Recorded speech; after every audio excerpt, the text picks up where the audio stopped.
ایک دن ایسا آئے گا اور ضرور آئے گا، لازماً آئے گا، جو اس قدر ہولناک ہوگا، اس قدر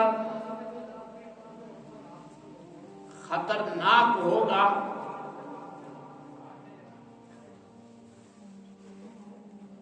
کہ کوئی آدمی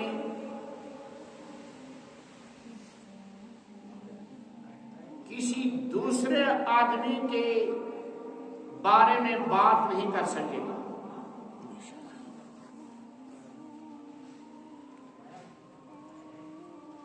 اپنی ہی پڑی ہوگی۔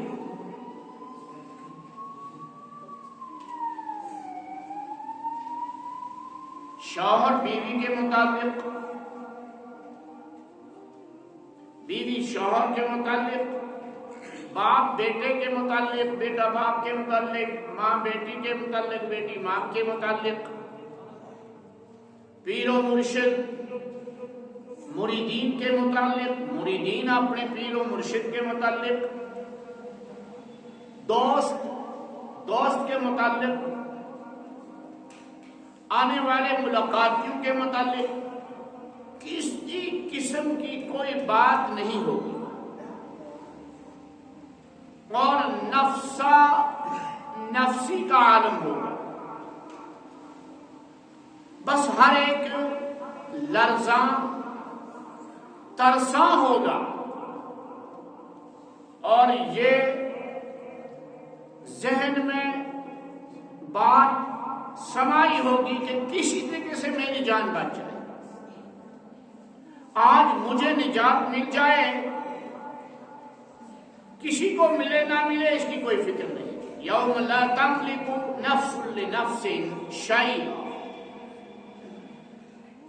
اس دن کوئی نفس کسی دوسرے نفس کے لیے بالکل کوئی اختیار نہیں رکھے گا۔ وَالْأَمْرُ يَوْمَئِذٍ لِلَّهِ، اور اس دن معاملہ اللہ کے ہاتھ میں ہوگا۔ بس جسے اللہ تعالیٰ بچا لے وہ بچ جائے گا، اور جس سے اللہ حضر جلال والاکرام کی جانب سے کوئی پکڑ آ جائے اس کو کوئی بچانے والا نہیں ہوگا۔ یہ عنوان قرآن مجید میں بہت ساری جگہوں میں بیان کیا ہے کہ انسان کے اعمال کا جائزہ لیا جائے گا، اعمال نامے تولے جائیں گے، وزن کیے جائیں گے، جس کے نیکیوں کا پلڑا بھاری ہو گیا وہ کامیاب ہے، اور جس کی نیکیوں کا پلڑا اونچا رہ گیا، ہلکا رہ گیا، وہ ناکام ہے۔ وَالْوَزْنُ يَوْمَئِذٍ الْحَقُّ، اور اس دن کی تول حق ہے۔ فَمَنْ ثَقُلَتْ مَوَازِينُهُ فَأُولَئِكَ هُمُ الْمُفْلِحُونَ،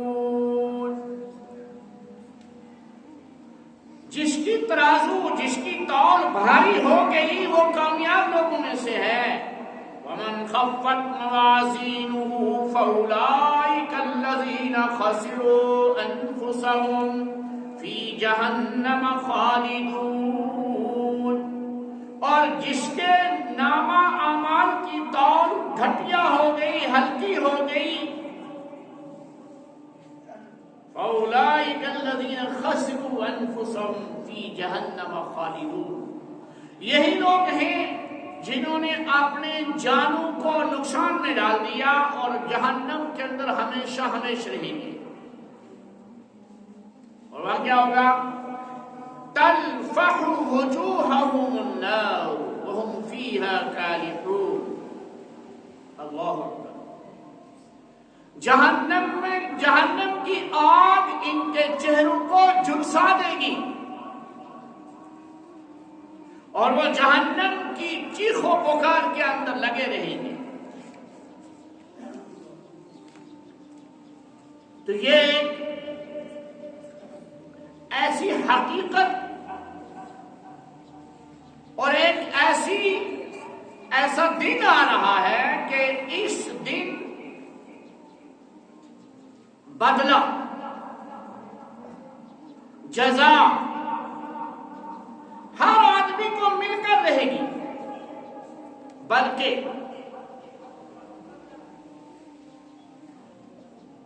آدمی ہی اس کے لیے نہیں بلکہ حیوانات کو بھی ایک دوسرے سے بدلہ دلوا دیا جائے گا. حضرت ابو ہریرہ رضی اللہ تعالی عنہ کی روایت ہے،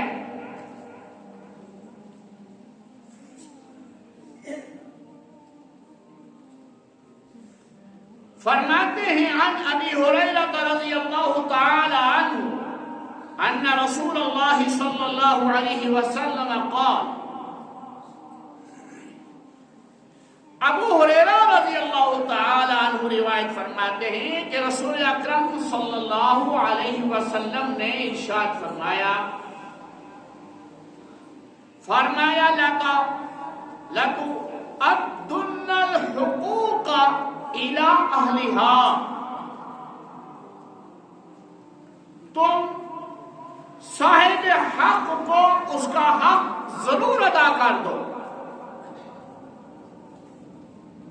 اگر تمہارے بھائی کا حق تم پہ ہے تم اس کو ضرور ادا کر دو. تاکید کے ساتھ لَتَؤَدُّنَّ الْحُقُوقَ، حقوق کو ضرور ادا کرو. اس حال میں تم اللہ سے ملو کہ تم پر کسی فرد بشر کا کوئی حق نہ ہو. حق صرف جائیداد کی لائن سے نہیں، پراپرٹی کی لائن سے نہیں، بلکہ حقوق کا جو دائرہ کار ہے وہ بہت وسیع ہے، بہت وسیع ہے. اس کی عزت کا حق ہے، اس کی آبرو کا حق ہے، اس کے مال کا حق ہے، اس کی ہمسائیگی کا حق ہے، اس کے احترام و اکرام کا حق ہے، اس کی تعظیم کا حق ہے، اس کی تیمارداری کا حق ہے، اس کی بیمار پرسی کا حق ہے، اس کی پرورش کا حق ہے. بہت سارے حقوق ہیں. فرمایا لَتُؤَدُّنَّ الْحُقُوقَ إِلَىٰ أَهْلِهَا. تم قیامت میں اس حال میں اللہ کے دربار میں پہنچو کہ تمہارے اوپر کسی کا حق نہ ہو.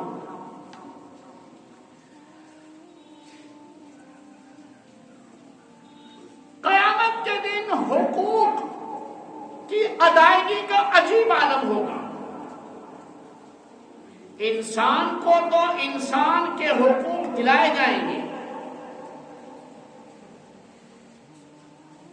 لیکن اس روایت میں آیا حَتَّى تُقَادَ الشَّاةُ الْجَلْحَاءُ مِنَ الشَّاةِ الْقَرْنَاءِ. یہاں تک کہ اگر بے سینگ بکری کو دنیا میں سینگ والی بکری نے ٹھوکے ماری تھی تو قیامت کے دن سینگ والی بکری کو بے سینگ بنا دیا جائے گا اور بے سینگ والی بکری کو سینگ دے دیے جائیں گے اور کہا جائے گا کہ تم آپس میں ایک دوسرے سے بدلہ لے لو، جتنے ٹکریں سینگ والی نے تمہیں ماری تھی اتنی تم بھی مار لو۔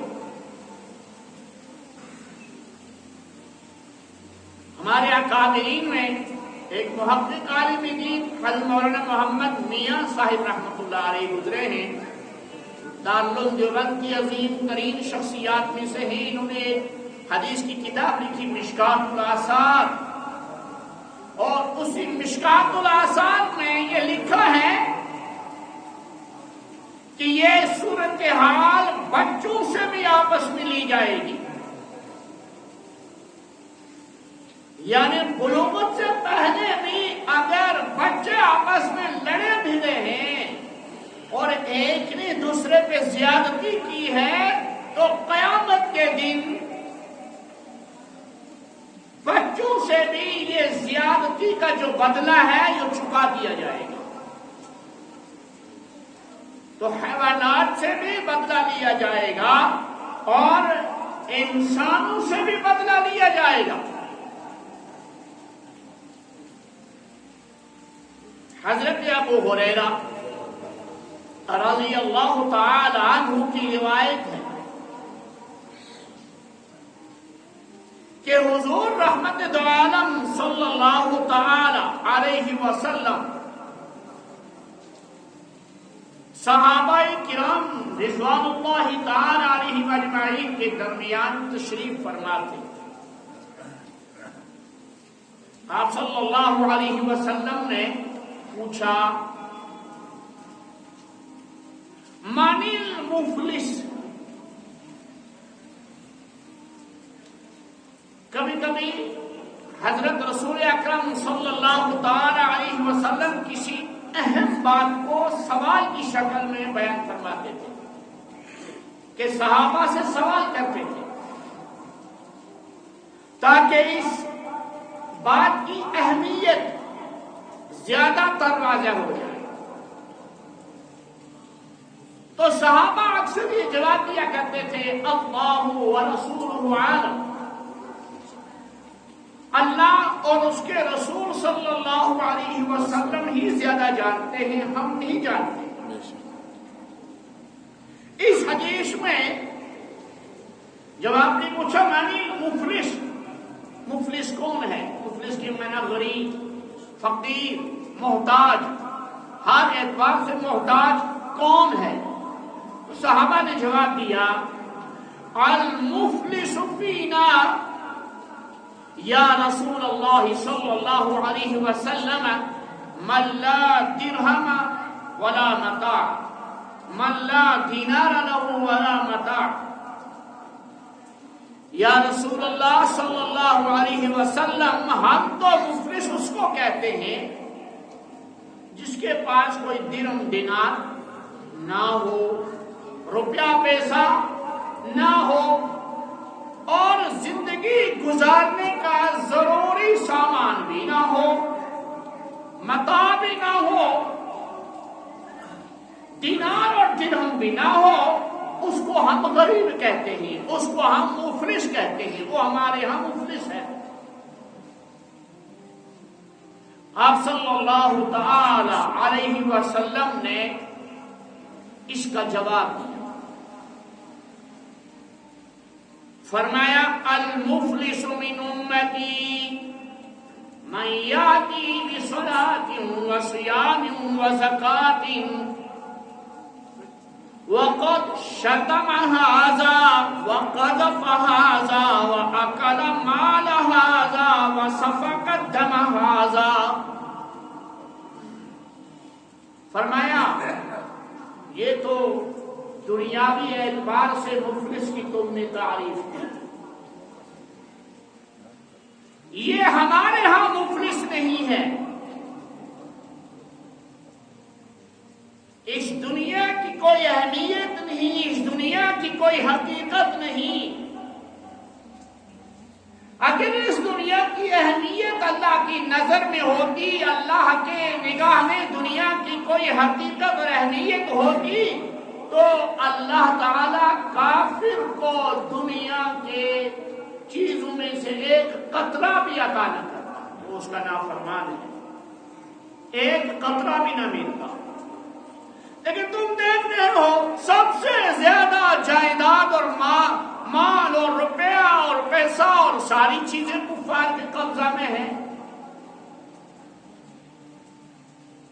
مسلمان بظاہر قلاش نظر آ رہا ہے، لیکن اس کو افلاس نہیں کہتے، کیونکہ دنیا کی اہمیت اللہ کی نظر میں ہے ہی نہیں۔ تو آپ صلی اللہ علیہ وسلم نے فرمایا کہ میری امت کا مفلس وہ ہے، یاد رکھنا اس حدیث پاک کو، اور یہ حدیث پاک ہم سب کے لیے درس عبرت ہے، چھوٹوں کے لیے بھی، بڑوں کے لیے بھی، نوجوانوں کے لیے بھی۔ فرمایا کہ میری امت کا مفلس وہ ہے من یاتی بصلاۃ، جو قیامت کے دن اس حال میں آئے کہ اس کی نمازیں بھی پوری ہیں، برابر نمازیں پڑھی ہیں، کوئی نماز چھوڑی، کوئی نماز چھوڑ کر نہیں آیا، پڑھ کر آیا، زندگی میں نماز ادا کر کے آیا، ٹھیک۔ وَصِيَامٍ، کوئی فرض روزہ ترک نہیں کیا، فرض روزے بھی ساتھ لے کر آیا۔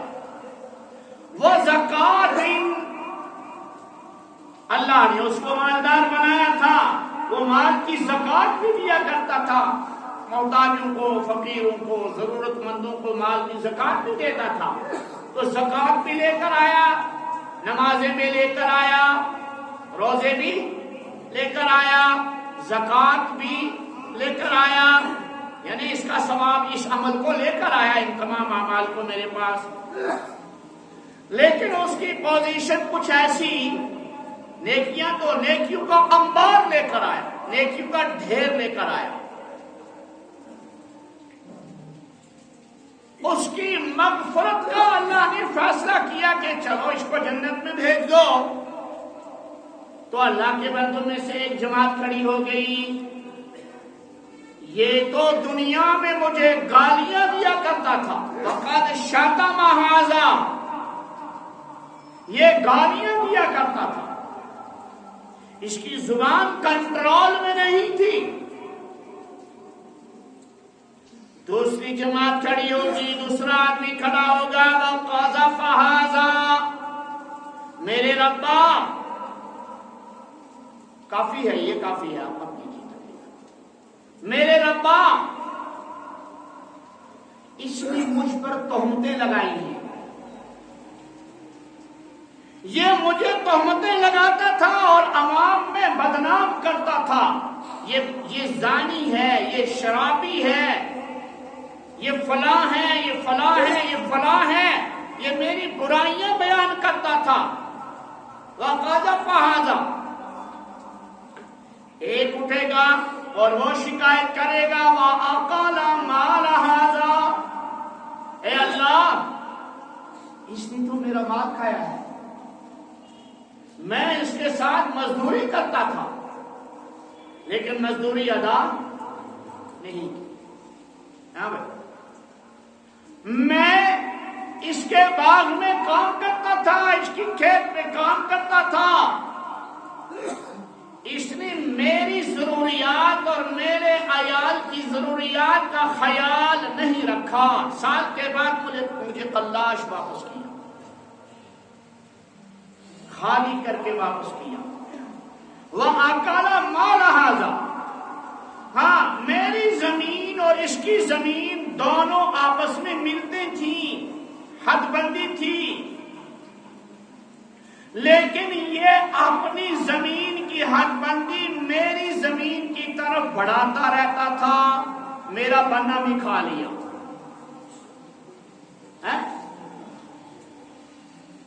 بیچ میں نالی تھی، یہ اپنی طرف سے نالی کو کھود کھود کے آگے لاتا تھا اور اپنی زمین کو بڑھاتا تھا، نالی کو میری زمین میں دھکیلتا تھا۔ یہ بھی تو مال کھانا ہوا نہیں، انہیں بنسو ہے نا، یہ بھی تو مال کھانا ہوا۔ وَأَكَلَ مَالَ هَذَا، یہ چیئرمین صاحب تھے، اس نے عوام کا مال کھایا۔ یہ صدر صاحب تھے، یہ محتمم صاحب تھے، اس نے عوام کا مال کھایا۔ یہ گروہ جمع ہو جائیں گے، گالی دینے والا بھی کھڑا ہو جائے گا، جس کو گالی دی تھی وہ بھی، جس پر تہمت لگائی تھی وہ بھی، اور جس کا مال ناجائز طریقے سے کھایا تھا وہ بھی کھڑا ہو جائے گا۔ فَيُقْعَدُ، اللہ فرمائیں گے اچھا اس کو بٹھاؤ۔ کس کو؟ جس کے بارے میں جنت کا فیصلہ ہوا تھا، اللہ فرمائیں گے اس کو بٹھاؤ۔ بٹھایا جائے گا،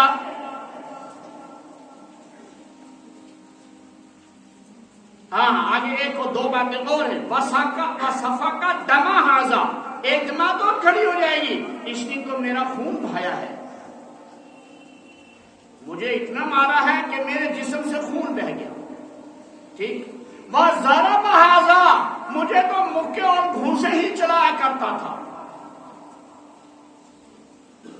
اٹھتے بھی بیٹھتے بھی تھپڑ ہی مارا کرتا تھا، اور ساتھ میں گالیاں بھی۔ غلاموں کے ساتھ تو یہی ہوتا تھا، اللہ رحم کرے۔ فَيَقْعُدَ، اس کو بٹھا دیا جائے گا۔ فَيُقْتَصَّ هَذَا مِنْ حَسَنَاتِهِ وَهَذَا مِنْ حَسَنَاتِهِ، اب اس کے نام اعمال کو دیکھا جائے گا۔ چلو بھائی کتنی گالیاں دی ہیں، ہر گالی کے عوض میں نیکی، جتنی گالیاں دی ہیں وہ نیکیاں نام اعمال سے نکال کر کہاں اس کو دی جا رہی ہیں جس کو گالیاں دی ہیں۔ تہمت والوں کو اس کی نیکیاں دی جا رہی ہیں، جن پر تہمت لگائی ہے، تہمت باندھی ہے، ان کو ان کی نیکیاں دی جا رہی ہیں۔ جن کا خون بہایا ہے، جن کا مال کھایا ہے، ان کو اس کے نام اعمال میں سے نیکیاں نکال کے دی جا رہی ہیں، نکال کے۔ اسی طریقے سے ہر ایک کے ساتھ اس کی یہی معاملہ کیا جائے گا، اس کے نام اعمال سے نیکیاں نکال کر ان کے نام اعمال میں نیکیاں جمع کر دی جائیں گی۔ بات سمجھ میں آ رہی ہے؟ فَإِنْ فَنِيَتْ حَسَنَاتُهُ قَبْلَ أَنْ يُقْتَصَّ عَلَيْهِ مَا عَلَيْهِ مِنَ الْخَطَايَا أُخِذَ مِنْ خَطَاهُمْ فَطُرِحَ عَلَيْهِ ثُمَّ طُرِحَ فِي النَّارِ،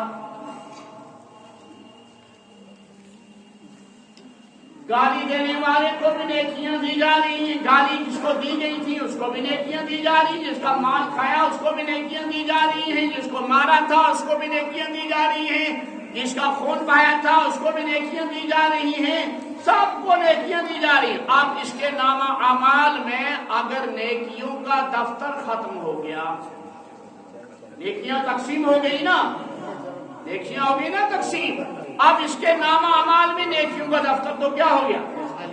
خالی ہو گیا۔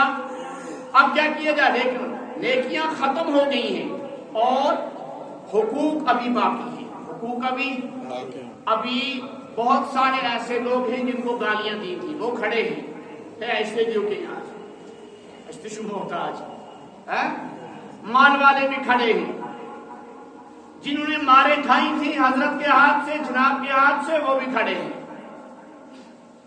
تمتش کھڑا ہے، ہمیں بھی مکلاؤ، آج ہمیں بھی کچھ دے دو، ہم محتاج ہیں، قیامت کے دن سارے محتاج ہوں گے، اللہ عبادت فرمائے۔ تو نیکیاں ختم ہو گئی، اب کیا ہوگا؟ ان کے نامہ اعمال سے جن کے حقوق ہیں اس آدمی پر، ان کے نامہ اعمال سے برائیاں گناہ نکالے جائیں گے، اس کے نامہ اعمال میں داخل کیے جائیں گے۔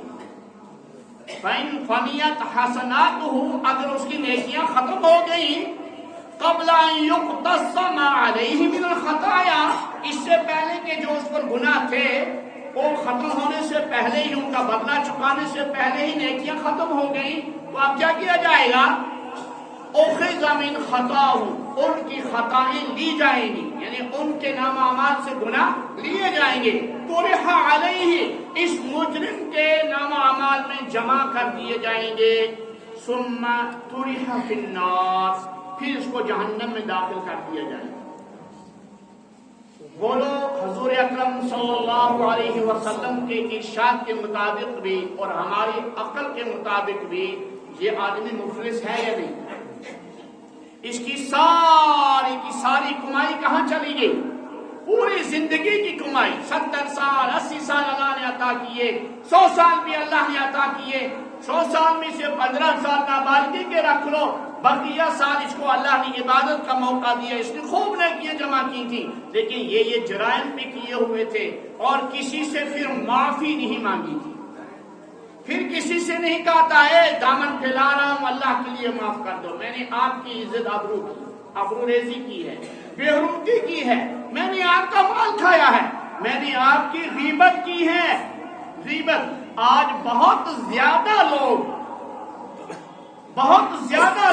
وہ مرد بھی اور عورتیں تو اس میں ہیں ہی. علامہ چراغ علی رحمٰن نے لکھا کہ عورت سب سے بڑی پبلسٹی چیف ہے. پبلسٹی چیف اس کو لکھا ہے، یعنی بہت زیادہ چھوٹی سی بات ہے تو اس کو لے کے تو بس وہ پورے ایریا کے اندر گھومتی ہے. آج فلانی کے ساتھ یہ ہوا، فلانی کے ساتھ یہ ہوا، اور فلانے نے یہ کہا اور فلانے نے یہ کہا، غیبت لے کے چلتی رہتی ہے. مردوں میں بھی ہم مردوں میں بھی یہ بیماری ہے. حضور علیہ الصلوۃ والسلام نے ارشاد فرمایا الغیبۃ اشد من الزنا. اللہ اکبر. فرمایا غیبت زنا سے سخت ترین گناہ ہے، زنا سے بدترین گناہ، سخت ترین گناہ غیبت ہے. اور میں نے ایک دفعہ پڑھا تھا مفکر اسلام حضرت مولانا سید ابو الحسن علی الندوی رحمہ اللہ کا لکھا ہوا، اس کی وجہ حضرت نے لکھی ہے کہ غیبت کو زنا سے بدتر کیوں قرار دیا. آپ نے فرمایا کہ زنا کاری کے اندر کچھ حد تک دونوں رضامند ہوں گے، زانی بھی زانیہ بھی، لیکن غیبت سننے کے لیے جس کی غیبت کی جا رہی ہے وہ کبھی رضامند نہیں ہوگا کہ میری برائی بیان کی جائے. اس لیے فرمایا کہ اس کی قطعاً رضامندی نہیں ہے، لہذا اس لیے حدیث میں فرمایا الغیبۃ اشد من الزنا، غیبت زنا سے خطرناک گناہ ہے، بدترین گناہ ہے.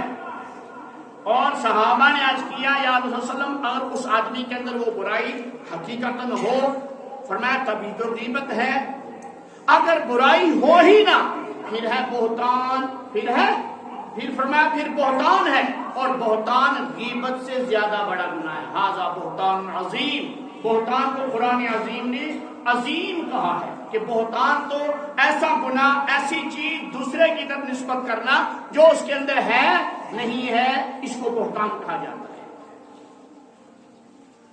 ہم لوگ اس حدیث کے آئینے میں یہیں مسجد میں نہیں بلکہ اپنے گھروں میں جا کر، اپنے دکانوں میں جا کر، بازار میں جا کر اپنے دل سے پوچھیں کہ یا اللہ کہیں ایسا نہ ہو میرا دفتر اعمال قیامت کے دن خالی ہو جائے.